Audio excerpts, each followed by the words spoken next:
Bismillahirrahmanirrahim. Assalamu alaikum to my dear students. I hope all of my students and the people who are watching me, you will be fine.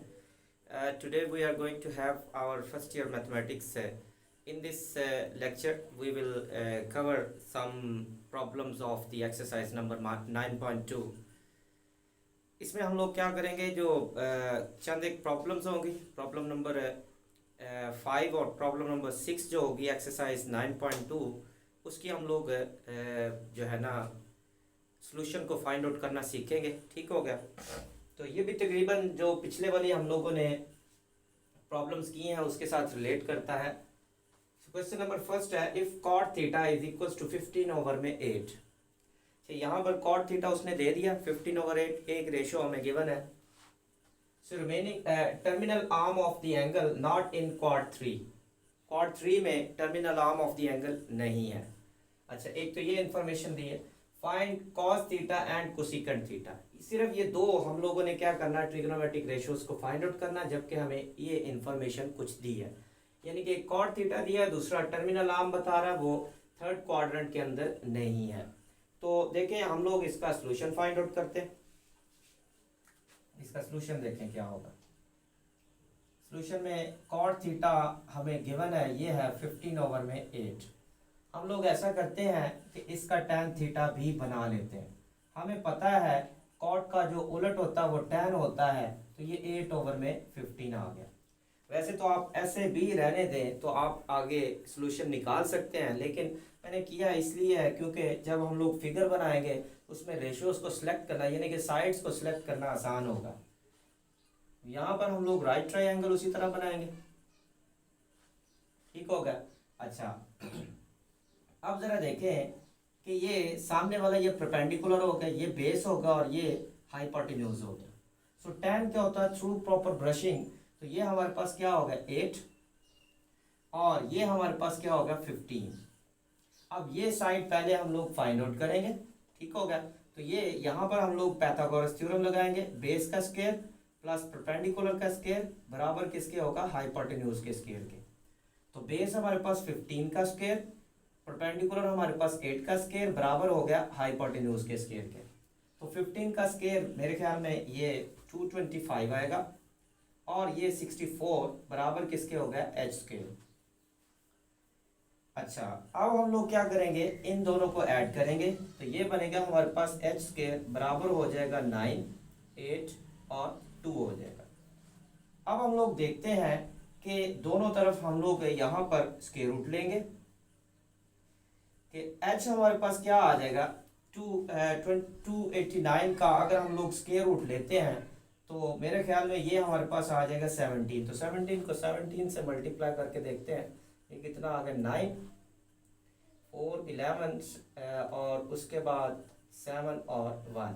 सो ये हमारे पास क्या आ जाता है 289 17 का। सो ये h हमारे पास कितना आ गया 17। तो अब देखें यहाँ पर हम लोग बआसानी cos थीटा और कोसिकेंट थीटा निकाल सकते हैं। पहले हम लोग यहाँ लिखेंगे एज,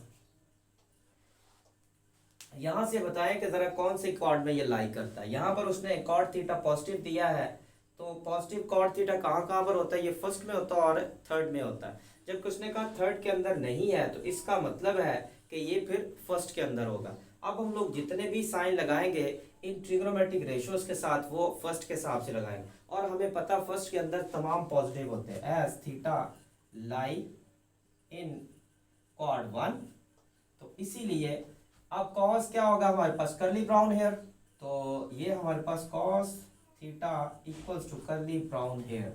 सो कर्ली ब्राउन हेयर, तो इट मीन्स कि ये 15/17 है। सो फर्स्ट के अंदर ये पॉजिटिव ही होता है। सो ये हमारे पास वैल्यू आ गई। अब हमने निकालना है कोसिकेंट थीटा। सो कोसिकेंट किसका उलट है, ये साइन का उलट है, तो पहले हम लोग साइन को फाइंड आउट करते हैं। तो साइन हमारे पास क्या आएगा, साइन थीटा हमारे पास सम पीपल हैव, तो ये 8/17 आ गया। तो इसका हम लोग उलट लेंगे तो वो हमारे पास क्या बन जाएगा कोसिकेंट थीटा, तो ये 17/8 आ गया। तो इस तरह से ये हमारे पास सेकंड वैल्यू आ गई। ठीक हो गया। सो उम्मीद है आपको समझ आई होगी। अब हम लोग नेक्स्ट की तरफ चलते हैं। ये बहुत ज़्यादा इंपॉर्टेंट क्वेश्चन है, पिछले जितने भी पेपर्स आए हैं उनमें काफ़ी मरतबा ये आया भी होगा क्वेश्चन, तो इसीलिए बड़े अच्छे तरीके से इसको समझ लीजिएगा।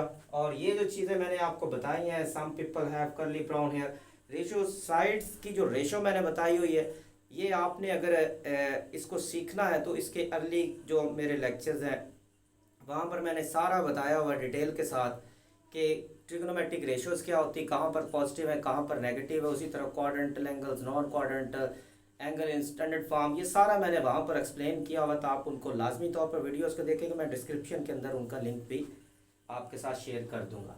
अब देखें यहाँ पर cosecant theta M square plus 1/2m है, जबकि m ग्रेटर देन 0 है। अच्छा, m यहाँ पर कह रहा है कोई एक पॉजिटिव नंबर है। अच्छा, साथ एक और भी बात कह रहा है, वो कह रहा है जो थीटा है 0 से ग्रेटर है और π/2 से लेस है। π/2 रेडियन में है, इसको अगर हम लोग सेक्साडेसिमल में लिखें तो ये डिग्री में हमारे पास 90 बनता है, यानी कि 0 और 90 के बिटवीन है, तो इट मीन्स कि ये फर्स्ट क्वाड्रेंट के अंदर होगा। ठीक हो गया, ये बात तो यहाँ तक हमें पता चल गई। सो फिर वो कहता है कि रिमेनिंग ट्रिग्नोमेट्रिक रेशियोज, बाकी के जो ट्रिग्नोमेट्रिक रेशियोज है ना उनको फाइंड आउट करें।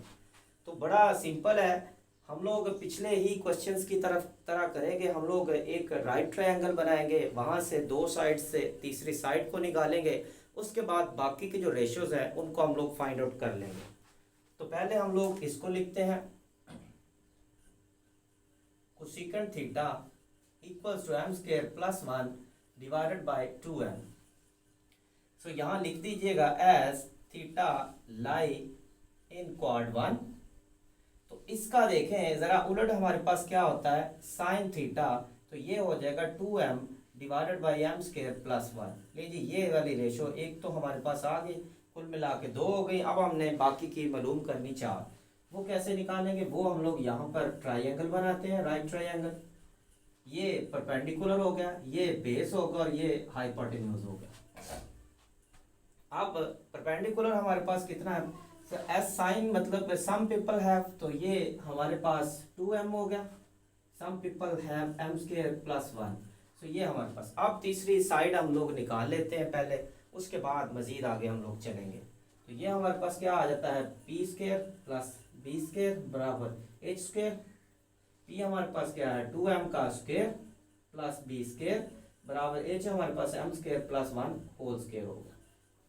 तो ये आ जाएगा 4m square equal plus b square. अब इसको हम लोग एक्सपेंड कर देते हैं, a square plus b square plus 2m square. ठीक हो गया। अच्छा, अब मैं इसको उधर जरा शिफ्ट कर देता हूँ, b स्क्वायर बराबर हो जाएगा m स्क्वायर का स्क्वायर प्लस 1 का स्क्वायर प्लस 2m स्क्वायर, और ये इधर आके आ गया माइनस का 4m स्क्वायर। अच्छा, तो ये आ जाता है हमारे पास b स्क्वायर इक्वल किसके हो जाएगा, m स्क्वायर का स्क्वायर प्लस 1 का स्क्वायर। अब minus 4m square plus 2m square minus 2m square हो गया। तो अब जरा गौर करें कि ये हमारे पास a square plus b square minus 2ab ना आया, तो ये हमारे पास क्या आ गया, a minus b whole square, यानी कि a इसमें m स्क्वायर है और b इसमें 1 का स्क्वायर है, तो m स्क्वायर माइनस 1 का पूरे का स्क्वायर बन गया। अब दोनों तरफ रूट जब स्क्वायर रूट लेंगे तो b बराबर हो जाएगा m स्क्वायर माइनस 1। सो यहाँ से b हम लोग लिख देते हैं m स्क्वायर माइनस 1। अब बाकी जितने भी रेशियोज हैं हम लोग उनको फाइंड आउट कर लेते हैं। तो इसी तरह हम लोग पहले निकालते हैं कॉस थीटा, कॉस यानी कि कर्ली ब्राउन हेयर, तो यानी कि b m square minus 1 divided by m square plus 1 curly brown hair, m square minus 1 divided by m square plus 1। Cos का रेसिप्रोकल हमें पता है सीकेंड है, तो सीकेंड थीटा हमारे पास क्या होगा, m square plus 1 divided by m square minus 1। इसी तरह हम लोग आगे नेक्स्ट जो हमारे पास आ रही है tan और cot को भी निकाल सकते हैं। तो tan हमें पता है through proper brushing, through proper brushing. So ये हमारे पास 2m divided by m square minus 1, so 2m divided by m square minus 1, और cot जो है ये इसका उलट है m square minus 1 divided by 2m। तो इस तरह से बाकी जितनी हमारे पास रेशियोज बची थी वो हम लोगों ने फाइंड आउट कर ली। तो उम्मीद है आपको समझ आई होगी। फिर भी अगर कोई ना कोई क्वेश्चन हो तो आप कमेंट्स में जाके कमेंट करें, और इंशाल्लाह मैं आपको ज़रूर वीडियो के अंदर उसका भी सलूशन बता दूंगा, जो भी आपकी प्रॉब्लम होगी। ठीक हो गया? तब तक के लिए मुझे इजाज़त दीजिए और अल्लाह हाफिज़।